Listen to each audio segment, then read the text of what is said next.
Here at the Pink Grape, I interview winemakers from all over the world.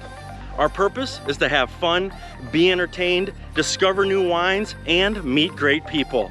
I hope you will join our journey around the wine world by subscribing to my channel. If you like this video, please be sure to hit that like button, share it with a friend, and please enjoy the interview. Alrighty, Jeff, welcome to the show, The Pink Grape. It's a pleasure having you on. Well, thanks for having me. Absolutely. And so you're a winemaker out in Sonoma, California, correct? Correct. And how did you become a winemaker? Well, I was actually pretty undecided about what I was going to do. I was going to Humboldt State University in the 70s, and I was everything from journalist major to linguistics, Spanish, geology, getting ready to drop out of school. And we were making beer in our apartment, horrible beer, and probably similar to what is being marketed now, ironically, and with some of the the really infected beers that are popular now. But before the internet, and somebody said, well, you know what, you can get a degree in that. And so in those days, what I did was I went over to the Humboldt State University Library and found a UC Davis catalog. And because they had catalogs from most of the universities in the US. And there it was, beer making, AKA fermentation science. And I thought, man, I was young and I thought beer was like manna. It was like, where did it come from? You can study this as an academic pursuit? I mean, that's how naive I was. And so, but I was galvanized. And so I started taking the chem courses, transferred to Davis, and really intent on brewing. And in the late 70s, with the nascent microbrewing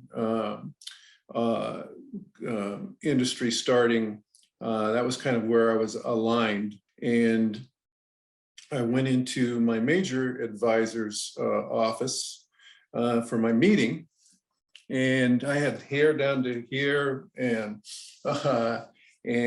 he took one look at me and he said, well, what in the hell do you want to do? And I said, I want to start a microbrewery, sir. And he said, cut your fucking hair and get a job for Anheuser-Busch. There's no future in microbreweries.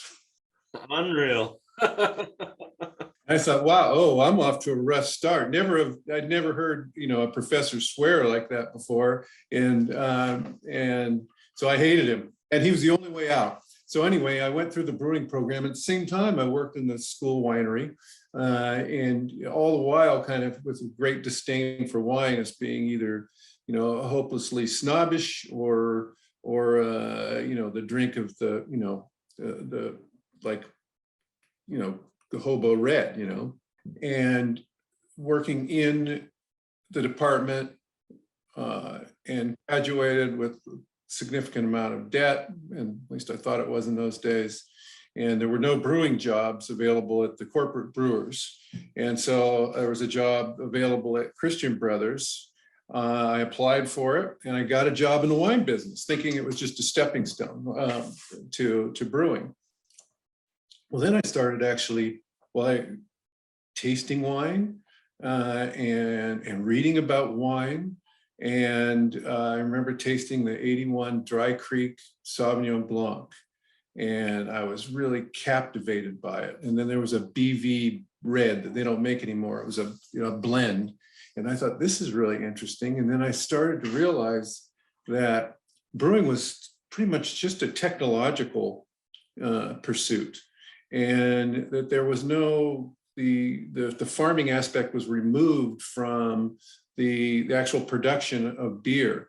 And you were kind of locked up brewing all the time with really none of the drama that's associated with farming. And I started to realize that, and the fact that winemaking is one of the few products, wine is one of the few products that incorporates that drama as part of its essence. And that drama, and that the product is not intended to be the same all the time because of vintage variation. And so I love the outdoors. And I said, well, you know what? I'm going to be a winemaker. So I was a winemaker before I knew I was. I love that. That's amazing. So you started by brewing beer in your apartment to now you're the head winemaker of a massive estate winery in Sonoma. That's pretty sweet. Yeah, it's amazing. You know, that I have no, you know, there's been no interruption in the career since. Something that I really love. Nice.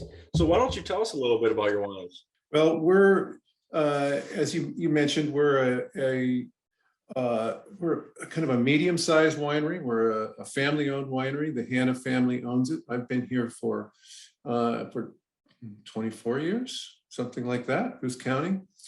And we are really fiercely independent, and that gives us, you know, the ability to be nimble and do a wide range of things. So we're really two wineries. We're a winery that has a three-tiered distribution presence with our Sauvignon Blanc, our Chardonnay, and our Cabernet Sauvignon.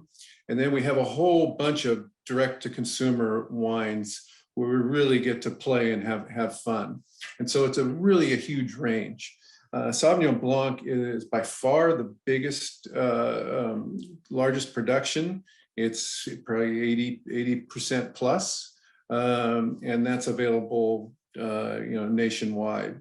We're the largest producer of Russian River Sauvignon Blanc. Russian River in Sonoma is known for Pinot Noir and Chardonnay, but it's also a cool climate region where Sauvignon Blanc excels. The Sauvignon Blanc is really about purity. It's about a single ingredient.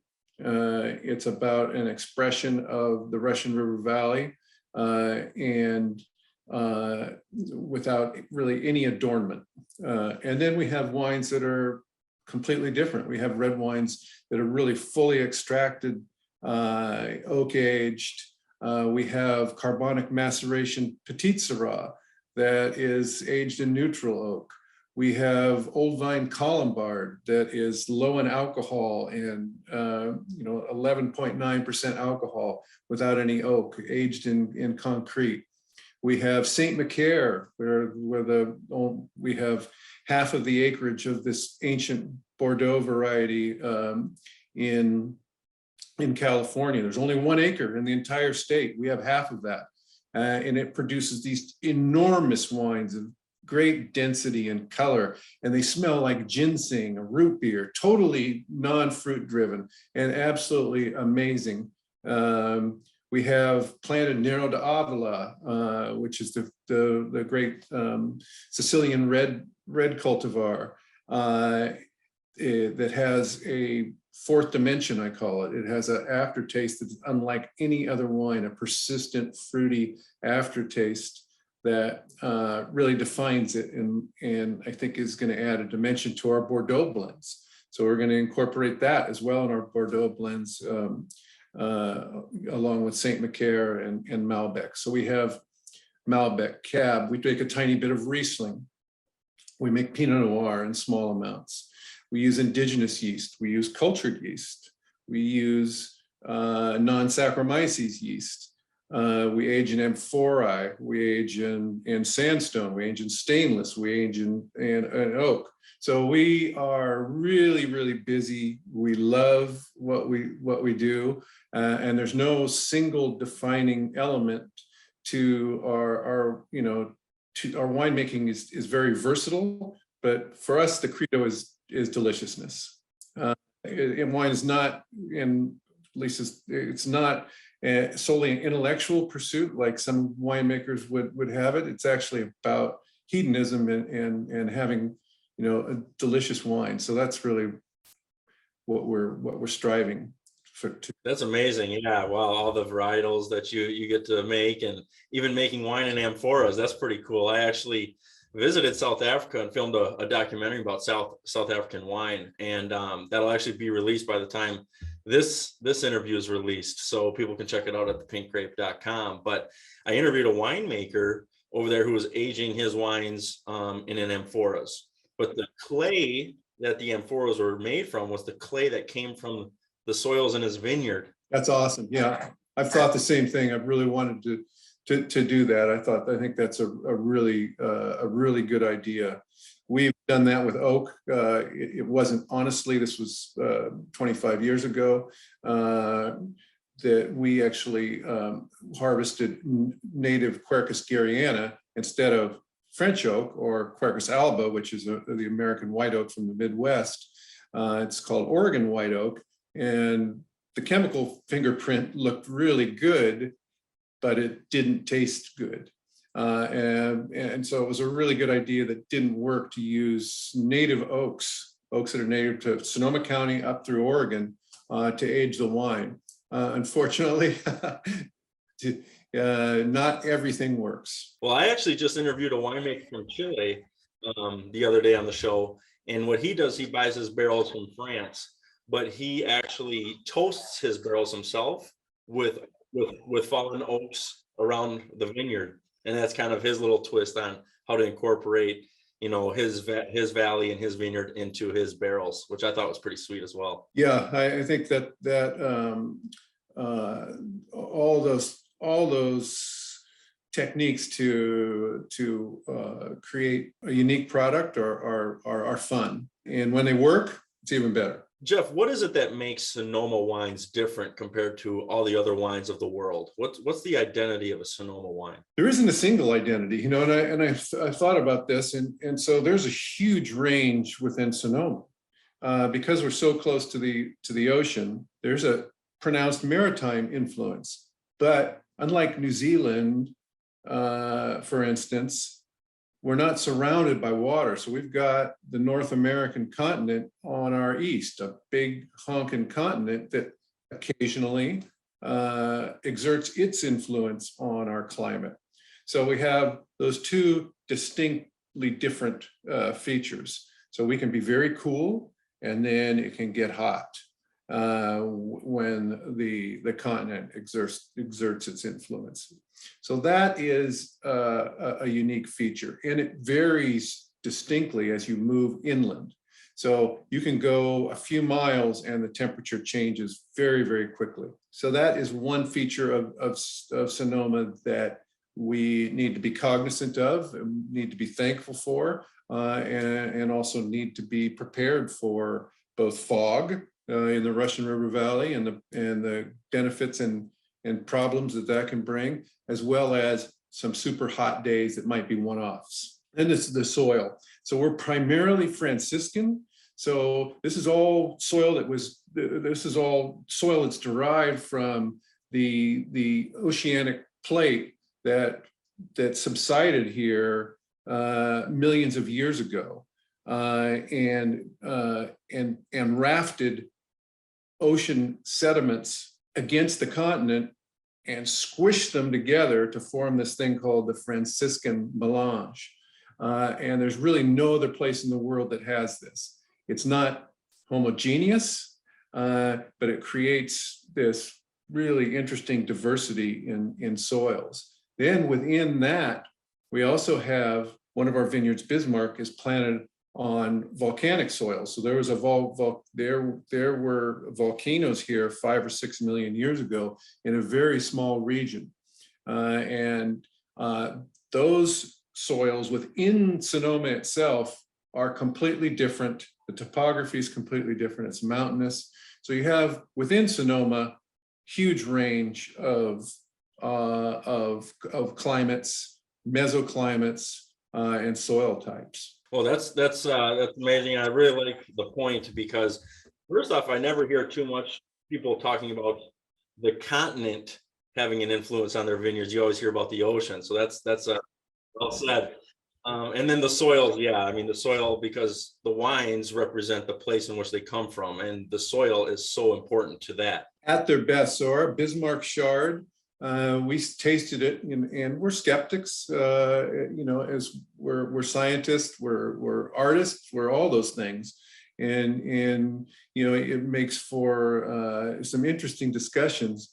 But we tasted this Bismarck Chard and we said, okay, it tastes saline. We're going to say the word saline, okay? And we started looking at it and we realized that we hadn't added potassium. So we've got NPK, right? The big three. So nitrogen, phosphorus, and potassium that are macronutrients for the vines. And we looked at the soils there that are derived in Bismarck, derived from rhyolite, which is super high in potassium. So all the valley floor vineyards, we have to add potassium every year because vines are so good at mining potassium. You know, grapes and wine are high potassium, as we know, just like bananas. Up there, 25 years, no potassium because there's so much in the soil. The wines are super high in potassium, so you can taste it. It's absolutely kind of incontrovertible evidence of terroir.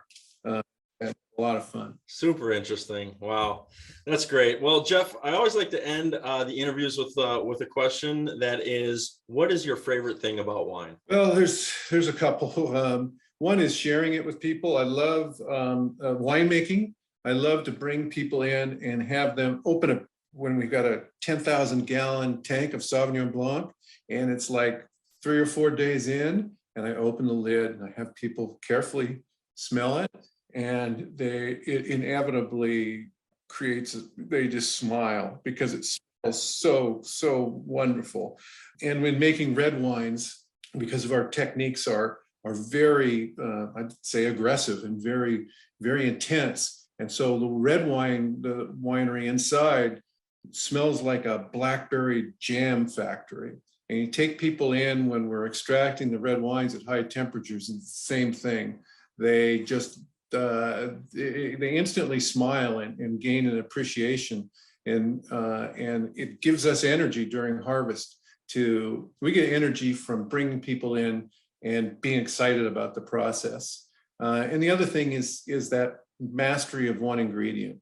So with Sauvignon Blanc, for instance, it's not like cooking. It's because we have to learn everything we can about creating the flavors in the vine and then extracting them or enhancing them with our fermentations. It's all natural. There's nothing added. It's one ingredient. And it's just ironic to me that you can create such diversity and so many flavors from one ingredient, and mastering one ingredient is not boring at all. In fact, it's a lifetime pursuit. Well said. Well said. Well, Jeff, again, it was great having you on the show. We will be putting your website in the description below and sharing it with everyone so that people can reach out to you, reach out to the winery, join the wine club, go visit you guys. It's been fascinating to hear about all the different types of wines you're making out there and all the experiments you're doing, and really appreciate learning your story and hearing about your wine. So thank you. Great. Thanks a lot, Anthony. It was fun. I hope you enjoyed this week's interview with a winemaker. Be sure to tune in next week as I'll be interviewing another winemaker. I hope you will join our journey around the wine world by subscribing to this channel. Be sure to like this video and share it with a friend. We'll see you next week. Thank you.